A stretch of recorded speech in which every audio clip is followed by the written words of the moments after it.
plug and play. So feel free to watch through the video. You can pause it and let me know what captions you want to go where, or if you have an idea of where you want the pictures to be moved, that kind of thing. Where you plan on putting in the blurbs.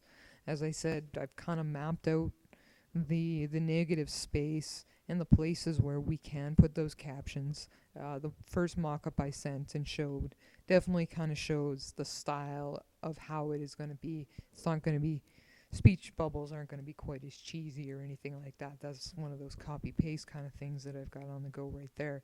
Just kind of placeholding it and testing it out, but showing you that you have the ability to use those kind of comment boxes, you could say, to utilize to go along with the pictures and tell the story, which is ultimately what we're trying to do with this project, I think. So, Tim, you know how to get a hold of me. This is basically the overview of of your project as it stands right now. Hopefully, its messiness and incompleteness, you can see that it's not quite as incomplete as the mock-ups look.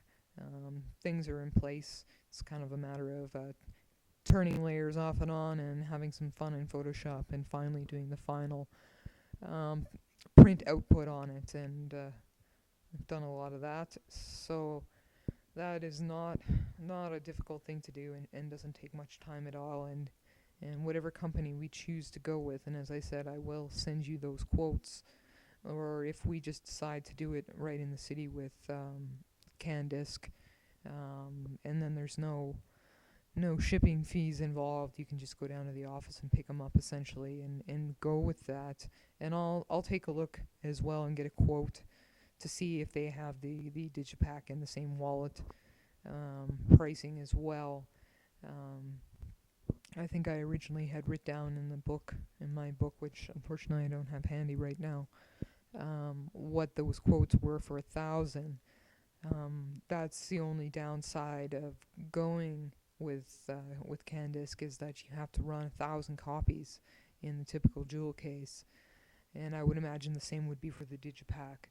So I'll take a look at what the setup fees and whatnot are for that, and whether having it close to home is good, or if a company with a good turnaround time, which a lot of them do have, and see if they have any deals with shipping and whatnot, that it won't be quite as expensive. And that's kind of where some of that eco-friendly packaging comes into play too, with not only the uniqueness of the final product, but with cost, essentially, that it costs less to ship and send, and fits much nicer, and you don't have to worry, as I said in one of the earlier videos, about cracking jewel cases and other annoying things that piss music holders off, at least people like me.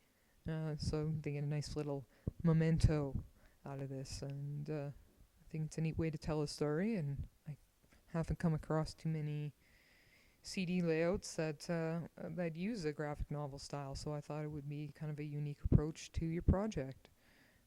So you know how to get a hold of me. Hopefully these videos were helpful to you, and that's the end of the presentation as it stands. As changes are made, I will add more video for you. Thanks for hanging out with me, Tim. This is the closest right now that I could get to actually showing you and could get to actually showing you and just stop record.